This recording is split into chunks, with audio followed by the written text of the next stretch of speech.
बिस्मिल्लाहिर्रहमानिर्रहीम अस्सलाम वालेकुम वरहमतुल्लाहि वबरकातुहू। नादरीन, मैं हकीम खालिद महमूद नक्शबंदी मुजद्दिदी एक नई वीडियो के साथ हाजिर हूँ और आप सबको अपने चैनल पर खुशामदीद कहता हूँ। नादरीन, चैनल को सब्सक्राइब करें और बेल आइकन ज़रूर दबाएँ ताकि आपको हर रोज़ नई आने वाली वीडियो सबसे पहले मिल सके। वीडियो को शेयर भी कर दिया करें ताकि दूसरे लोग भी इससे फ़ायदा हासिल कर सके। वाइज़ा मृत तो फ़ाहवा यशफ़ीन, जब भी मैं बीमार होता हूँ वही अल्लाह शिफा देता है। शिफा देने वाली अल्लाह की ज़ात है। दुआ खाने से पहले ये दुआ ज़रूर पढ़ लिया करें ताकि अल्लाह ताला उसमें शिफा रख दे। तो नाज़रीन, आज का मेरा मौजू है अक्सीर बदन। जिन लोगों का जिस्मानी तौर पर बदन कमज़ोर है, उसकी वजह से मर्दाना कमज़ोरी है, दिमागी कमज़ोरी है। आदमी कहता है कि मेरे में काम करने की हिम्मत ही नहीं है, ताकत ही नहीं है। उन लोगों के लिए आज का नुस्खा आप इसको बनाएं और आजमाएं और मुझे दुआओं में याद रखें। तो नाज़रीन, नुस्खा इतना महंगा नहीं है, लेकिन बनाने में थोड़ी सी आपको दिक्कत करना पड़ेगी। इसके लिए आपको मेहनत थोड़ी सी करना पड़ेगी। चीज़ें जो हैं, इसमें एक बुलावा है, ये इसको थोड़ी सी मेहनत इसके साथ करना पड़ती है, फिर ये खाने के काबिल होता है। इसकी इस्लाह करनी पड़ती है। आपने बुलावा जो है ना, एक पाव लेना है। दूध गाय का आपने लेना है, ये आपने 6 किलो लेना है दूध। इसके बाद आपने 1.5 किलो देसी घी लेना है। अगर गाय का मिल जाए, जर्द इसको रोगन भी कहा जाता है, तो आप आम लफ्ज़ों में गाय का घी जो है ना वो ले लें 1.5 किलो। आपने इसके बाद मगज़ अखरोट 1 पहिया लेने हैं, 1 पाव, और नारियल 1 पाव ये लेना है। इसके बाद मगज़ चलगोज़ा ये आपने 10 तोले लेना है।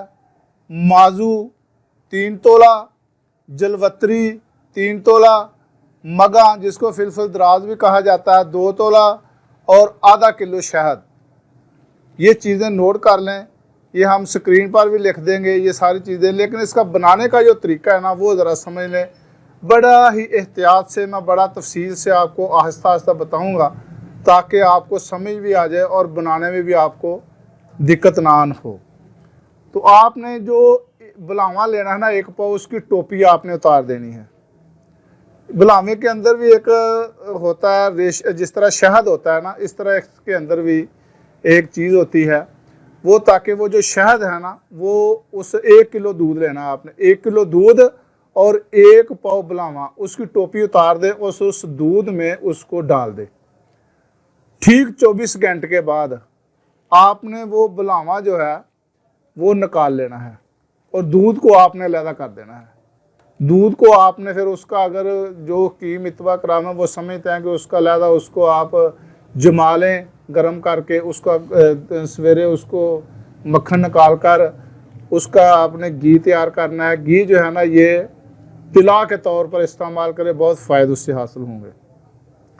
अब वो 24 घंटे के बाद जब आपने बुलावे लेने हैं, निकालने हैं, तो आधा किलो घी ले लें। आधा किलो घी में उसको खूब अच्छे तरीके के साथ उसको आपने भूनना है। जब वो अच्छी तरह भून जाए तो बुलावा जो है ना उसको अलहदा कर ले, वो घी निचोड़ लें, उसमें से घी को आप अलहदा कर लें। वो जो घी है, उसके बाद आपने जो 6 किलो दूध लिया, 1 किलो तो पहले इस्तेमाल हो गया, उसको अलहदा कर दिया। 5 किलो जो घी है, दूध है, उसमें वो घी डाल दें और उसका खोआ तैयार करें।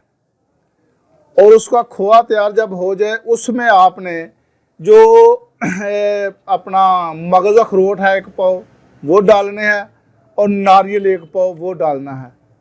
वो उस खोए को फिर 1 किलो जो घी है उसमें उसको भूनना है। 1 किलो जो खोआ आपने तैयार किया ना 5 किलो दूध का, उसमें आपने 1 पाव अखरोट के मगज़ और 1 पाव नारियल जो मिक्स किया, उसको आपने अच्छे तरीके से 1 किलो दूध के साथ उसको भूनना है। जब अच्छी तरीके से भून जाए तो फिर उसमें जो मगज़ चलगोज़ा है 10 तोले मैंने आपको बताया है वो भी डाल दें। माजू 3 तोला वो भी डाल दें। जलवत्री 3 तोला वो भी डाल दें। फिलफल दराज जो है ना वो भी डाल दें। और ये जब अच्छी तरह ये बरियां हो जाए, भून जाए, तो इसको आपने उतार कर इसमें शहद जो है ना शामिल कर लें। जो आधा किलो है शहद खालिस होना चाहिए, वो शहद इसमें डाल के मज़ीद इसको गर्म कर लें। और इसमें कोई केमिकल वगैरह इसमें कोई चीज़ नहीं डालनी। इसको आपने शीशे का कोई बर्तन लेना है, वो जार ले लें, उसमें इस दवाई को संभाल कर रख लें और फ्रिज में रख दें, ताकि अगर बाहर रखेंगे तो हो सकता है कि मौसम के एतबार से वो ख़राबी भी उसमें आ सकती है। लेकिन आपने इसको फ्रिज में रखना है। तो रोज़ाना जो इसकी खुराक है वो आपने 6 माशा सुबह और 6 माशा शाम को दूध के साथ इस्तेमाल करना है। दूध आप जितना मर्जी पिए, इंशाल्लाह दूध जो है ना वो इससे हज़म हो जाएगा। तो ये है ना सुबह शाम इस्तेमाल करें, सर्दियां हो या गर्मियां हो। गर्मियां हो तो इसमें आके थोड़ा सा आप लस्सी का भी इस्तेमाल कर सकते हैं, क्योंकि इसमें चीज़ें जो है ना वो गर्म है, ताकि ज़्यादा गर्मी ना हो। इसकी खुराक जो है वो कम कर दें। 6 माशा की बजाय आप 3 माशा खा लें। अगर आपको महसूस हो कि मेरे जिस्म में थोड़ी सी गर्माइश हो गई है, तो आपने लस्सी वगैरह या तरबूज का मौसम है तो तरबूज खा लें। अगर मज़ीद अगर आपको महसूस हो तो फिर आप दूध की कच्ची लस्सी बना के वो भी इस्तेमाल कर सकते हैं, क्योंकि नबी पाक अलैहिस्सलातु वस्सलाम ने फरमाया कि गर्म चीज़ अगर खाएं तो उसके साथ ठंडी लाजमी खाएं। देखिए, खजूर के साथ तरबूज खाने का जिक्र है, तार ककड़ी खाने का जिक्र है। इसी तरीके के साथ आपने भी अपने खुद मैनेज करना है गर्मियों में।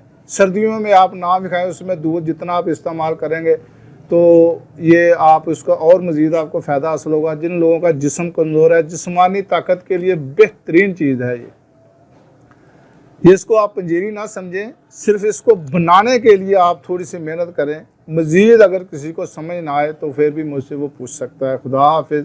अस्सलाम वालेकुम रहमतुल्लाहि व बरकातहू।